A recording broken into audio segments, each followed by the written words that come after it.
Welcome back. Chief Studios, NFL Studios. My name is Taylor Bell. I want to thank everybody for joining us here today. We have a good weekend of football. My God, was that fun. Now, we're going to cover the Chiefs game, but we're also going to cover a lot of the other games that were played. A bunch of storylines here that we can get into. Not every single game, but I'm going to get into a couple of games here. Now,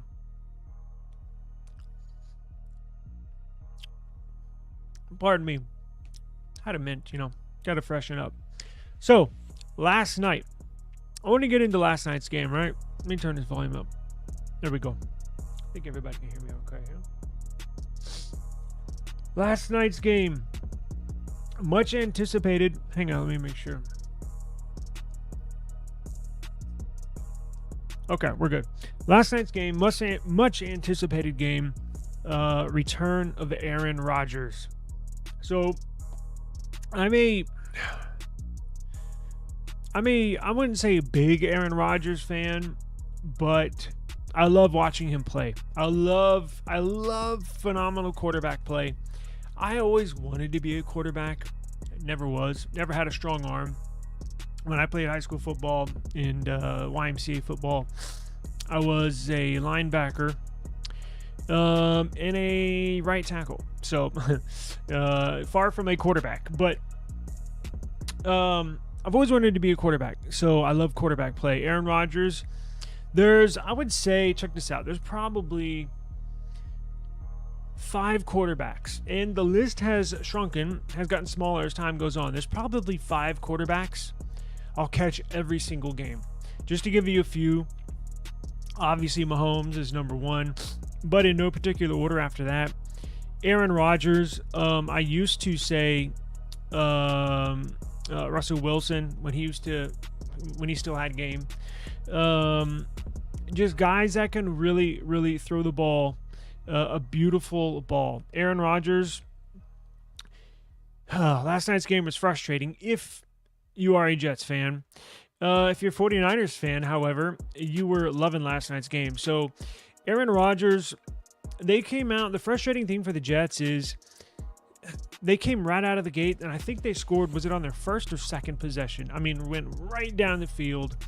Looked good. Aaron Rodgers throwing beautiful passes. You could tell he's not really wanting to scramble. Obviously, with that torn Achilles last year at the first couple snaps of last year, threw the ball great. I mean, you can tell he still got it. And I believe he just turned 40, so we're right around the same age. And I don't even play football, and it's hard for me to get up and out of bed some days. So I do not know. These guys are superhuman, but you could tell. Look, he was getting the ball out early.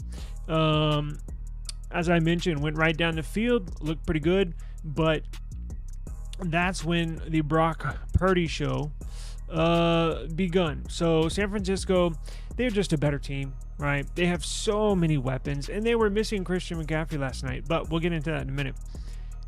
God, it's what's that saying? 1,000 cuts. I'm screwing it up. Never mind. They have so many freaking weapons on this. San Francisco got to be in the top 3 or 4 best teams in the league. Brock Purdy put on a show last night. Now, I've been a skeptic of Brock Purdy. Very last pick. Mr. Irrelevant, as they say, the very last pick in the NFL draft. And he's having to prove himself, right? He's probably going to have to do this for the rest of his career. God, he looked good. Look, he may not have the strongest arm, right? He may not be, obviously, the fastest when it comes to scrambling. He's certainly not the biggest. But what he does do is up here. Where he is elite is up here. So when Kyle Shanahan essentially taught him how to play quarterback, not that he didn't know, but Kyle Shanahan is a QB mentor, right? Brock Purdy knows exactly where to throw the ball and at what time. He was throwing guys open last night. And there were guys wide open as well. So it's not like he just dissected. He did dissect the Jets defense, but Jets got some issues on defense. Obviously missing Hassan Reddick. Hopefully they get him back. Look, Jets aren't going to make. They'll be borderline playoff team. 49ers definitely could go to the NFC Championship and possibly the Super Bowl again. So, man, they look good. Now, running back. Let me show you. Christian McCaffrey was out, right? Which was a surprise to me. But look at this backup, Jordan Mason. Look what he did. They ran all over this Jets defense. Let me share the screen and let me just show you his stat line real quick.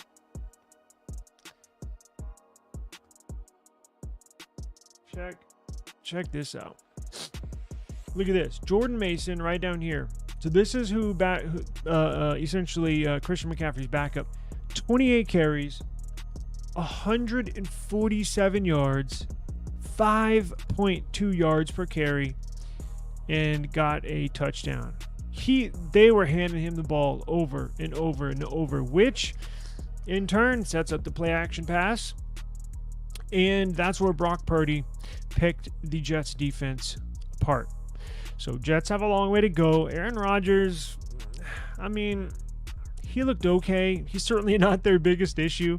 I think, again, they'll be borderline playoff team. San Francisco looks damn good. Damn good.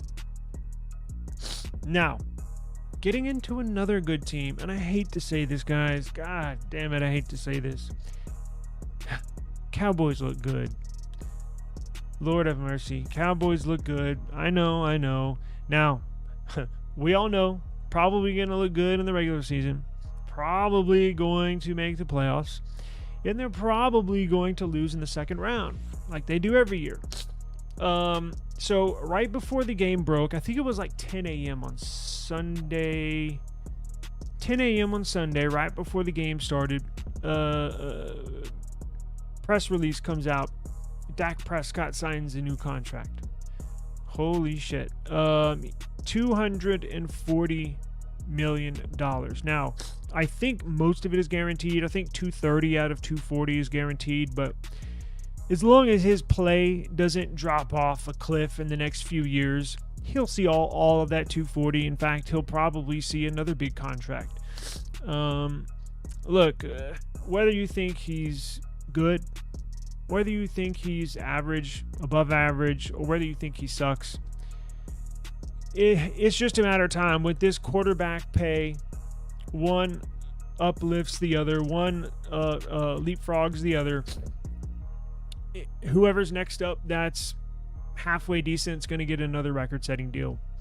So, I mean, okay, he has the Cowboys by the balls, right? Because what else are they going to do, right? They could have him play out the season on his last year of the contract this season. But what are you going to do next season, right? I mean, you would have to draft somebody, or you would have to go out in free agency and sign somebody, but no good quarterback hits free agency. It just rarely happens. So it just is what it is. Look, Cowboys can afford it. Obviously, they're the most valuable franchise in the world. They're raking in the money, so it is what it is. He was next up, and he got paid, right? So Dallas looks really, really good. Again, I hate to say that.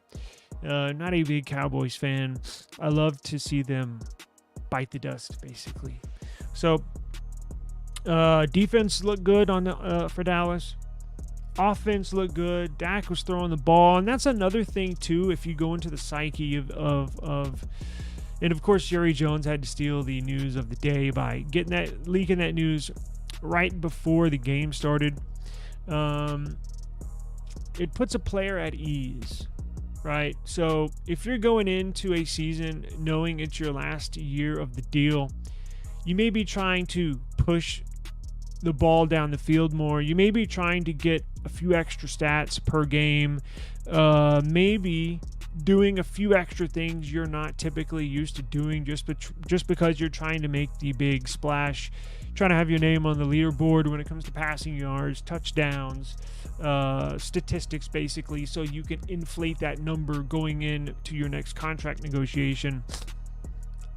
But I think it was important, just mentally, right, emotionally, for Dak or any player, right, to get sign a new deal, have it locked and loaded, signed, sealed, and delivered, so you don't have to worry about that. It's not on your mind throughout the season.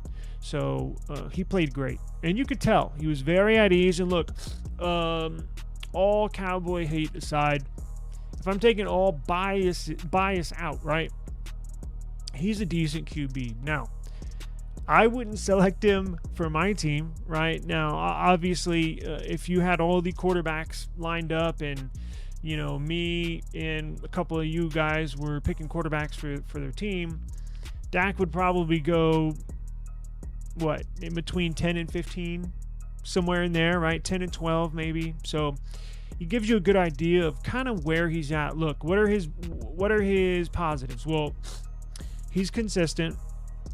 He's a leader. He's a grown-up. He throws a decent ball. His football IQ is pretty high. So you know what you're getting. He's very consistent, right? He doesn't have these breakout games, and then next game he throws a bunch of picks. I mean, look, it has happened, but he doesn't play inconsistently, if that makes sense. You know what you're getting, right? When you get Dak. So is he good enough to win a Super Bowl? Possibly, right? You would need a lot of help. Now, good thing for Cowboys fans is it looks like you have help this year. Now, they have had help in the past, and again, they'll probably fizzle out in the second round of the playoffs, but I believe you do have a chance to win with Dak. So, and that's what and if you're in Jerry Jones' shoes, that's what it's all about, right? Excuse me. Now, going on the other side of the ball, so let me get back to the game. The Cowboys played the Browns, and Deshaun Watson, who we were all wanting, I know I was, waiting to see what he would look like, right? So a lot of people, if you don't, well, I guess you won't know, but give me 1 second. The pollen count here is insane today. Give me just 1 second.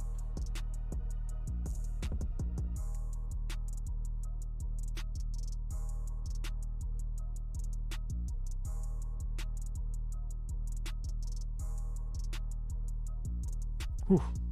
It's bad here today. So I watched a lot of Deshaun Watson. Now, not in college, when he was in Houston. So there's a big misconception about his stats. I'm in San Antonio now, right? But I went to college. I went to the college at U of H, University of Houston, and watched Deshaun Watson a lot, right? When he played for the Texans. Now, his statistics, if you go back and look at his statistics, they are misleading, because a lot of his stats in a Houston Texans uniform was basically at end of games when you're in a hurry up offense with 5, 6, 7 minutes left and you're getting blown out by 20, 14, 20, 25 points. A lot of games for Houston, right? And the defense is kind of, letting everything go underneath them. They're not giving up any big plays. So Deshaun Watson would have average games, and then he would rack up his stats at the end of the game. I cannot tell you. It wasn't every game, but it seemed like almost every game. So if you don't watch these games, and if you're not, and who watches Texans games, right? If you're not living in Houston, you don't give a damn about the Texans. They're still that way. So that's how I knew when this big fiasco went down with Houston, when he didn't want to play, I knew that when Cleveland was getting involved and they offered him this big deal, I knew it was going to be a mistake right off the bat. He's not the guy.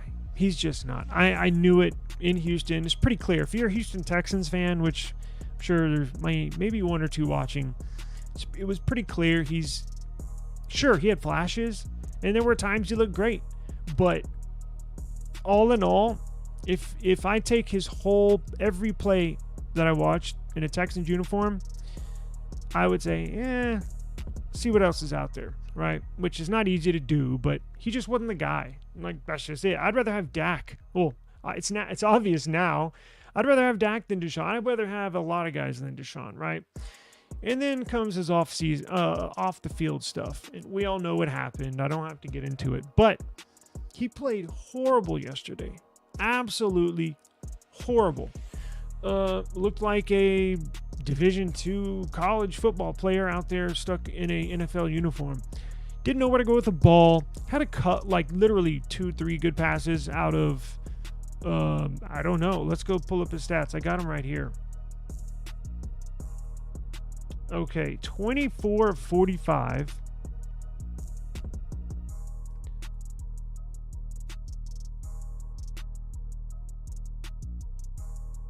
Check this out.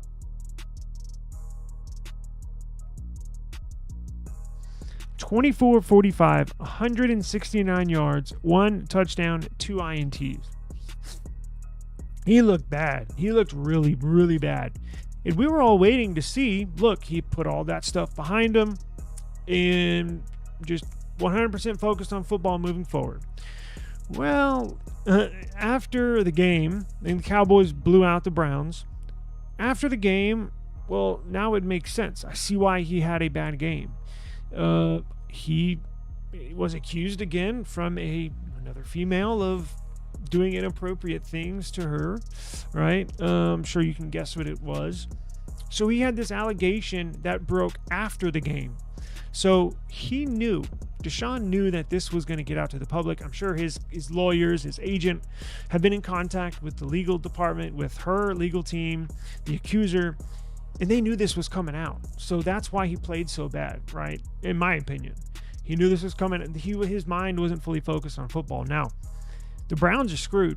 The Browns owe him $173 million.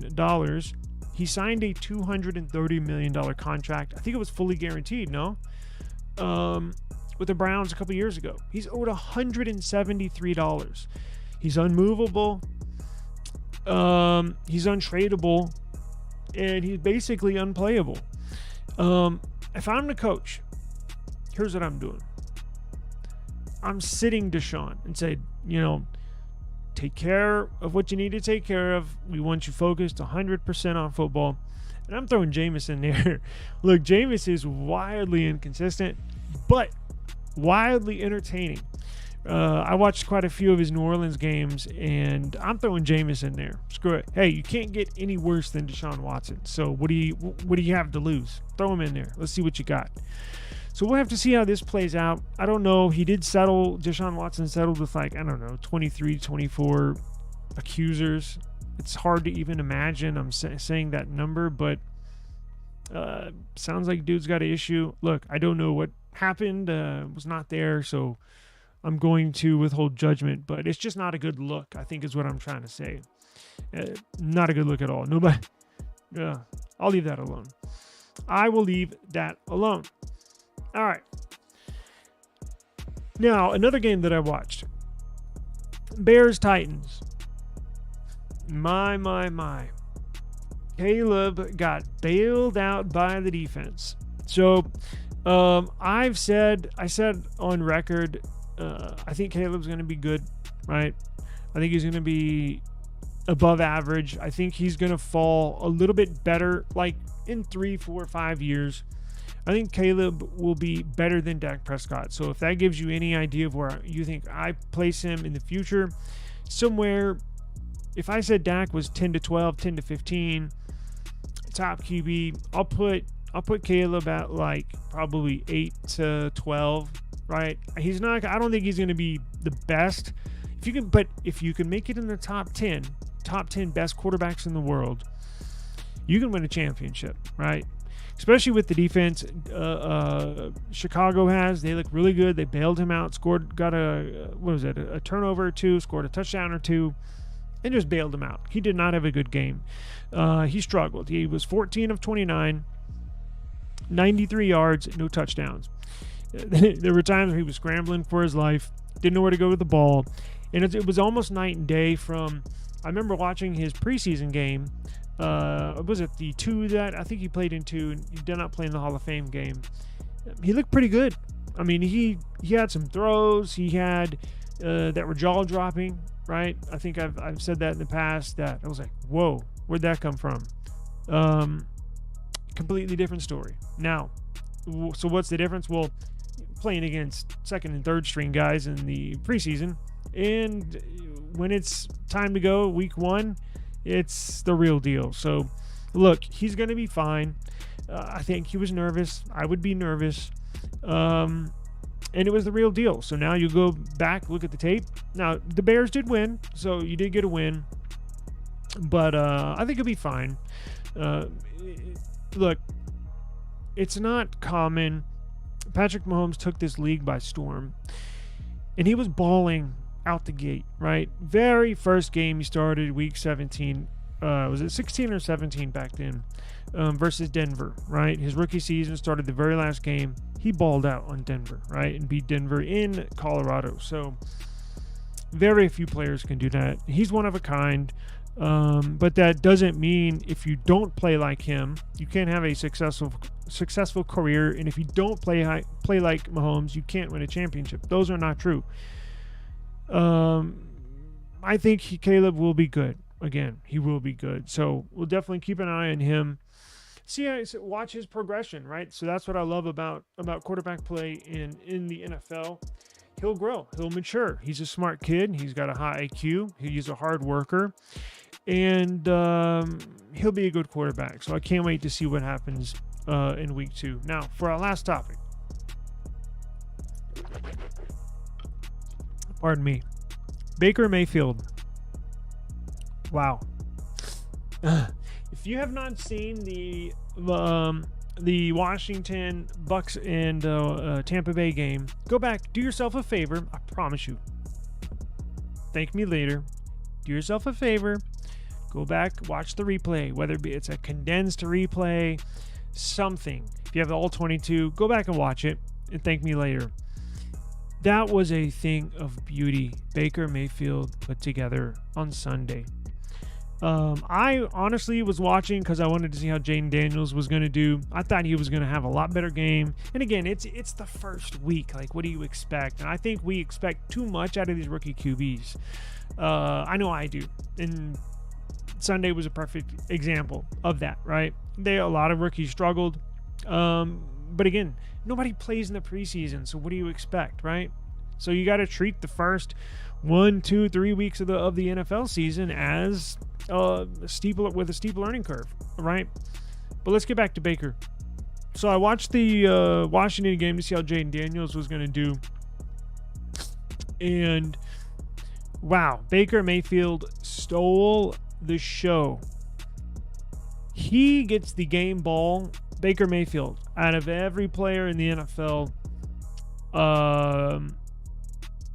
in week 1. Baker Mayfield.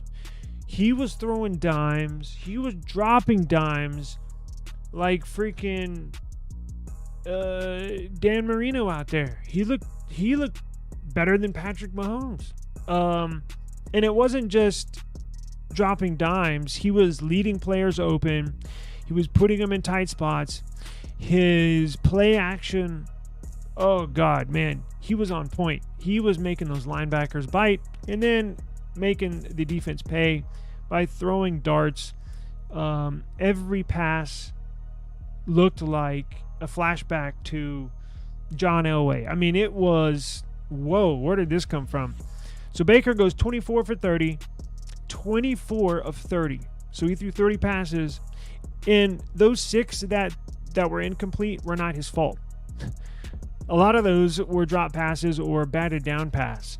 24 for 30, 289 yards, 4 TDs. 4. Absolutely insane. In fact, I was so impressed. I think I'm going to go back and watch that game again this afternoon. I'm not even lying. It was a thing of beauty. And look, I'm not a big Baker Mayfield fan, but to watch a game like that where you dissect the defense, he was audibling at the line. It was just a thing of beauty. And I'm not a Bucs fan. I'm not a Baker fan. But that was fun to watch. So my game ball goes to Baker. Congratulations to you and the Bucs. Jaden Daniels, I think he's going to be fine. But again, he has a high football IQ. He's pretty smart. I am a fan of Cliff Kingsbury's offense. I know I may be on an island, but it does work, right? It does work. So, and it takes time. These are rookie QBs. Again, we can't expect them to come out the gates and just ball out of control, right? It takes time. So, we watch week 2, and we see you again next week on a Monday or probably a Tuesday and discuss week 2 of the NFL. So, I do appreciate the time. I got to run. I have another podcast obligation I need to get to. So I do thank you. Please be safe. Thank you for watching. And I'll see you on the next one.